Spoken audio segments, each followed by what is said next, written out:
Our first report this evening is from our international correspondent, Orla Guerin, and a warning: her report contains some distressing images. Survivors emerge from the wreckage after what Ukraine says was a Russian airstrike on a maternity hospital. The local governor says pregnant women are among the wounded. There was supposed to be a ceasefire in place to let civilians flee in safety. Instead, this. Here, the massive crater just outside the building. Ukraine's President Volodymyr Zelensky called it an atrocity and said there were children under the wreckage. They wanted to take the lives of our children, our women, our doctors, who've been fighting for 14 days of war for the lives of every child who came under fire from enemy weapons. Russia's response: we do not fire on civilian targets.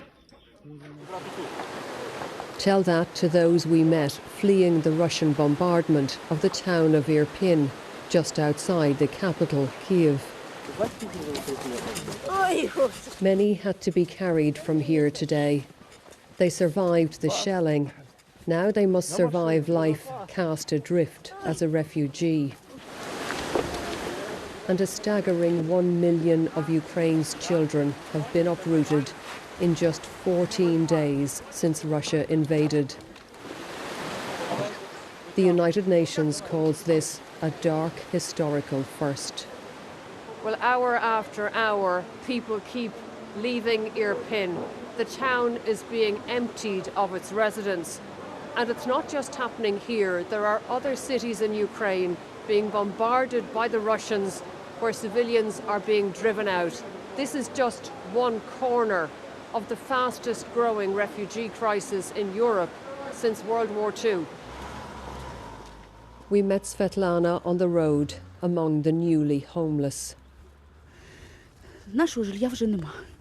Our house is gone, she says. We've been in the cellar for 14 days with no light, water or heat. But we'll be back for sure.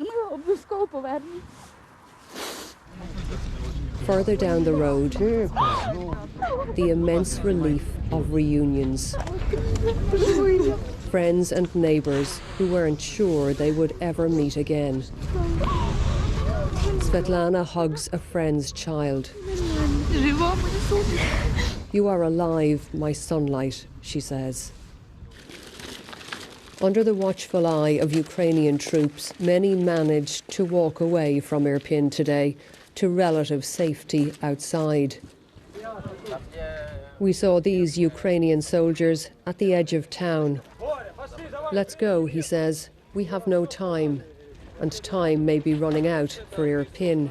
Russian forces have advanced inside. Here's a little of what's in store if they try to get down the road to the capital. Orla Guerin, BBC News, Irpin. Let's join our chief international correspondent, Lise Doucette, who's in the capital, Kyiv.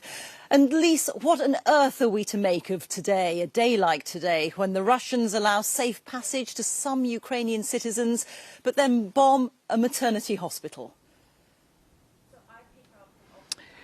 Ukrainians, including President Zelensky, keep begging the world for help in a war which every day that passes beggars belief. We still don't know if Russia deliberately targeted that hospital. That would be a war crime, but it fits the pattern in this war. The United Nations says that 18 hospitals have been targeted so far, along with schools and orphanages and kindergartens.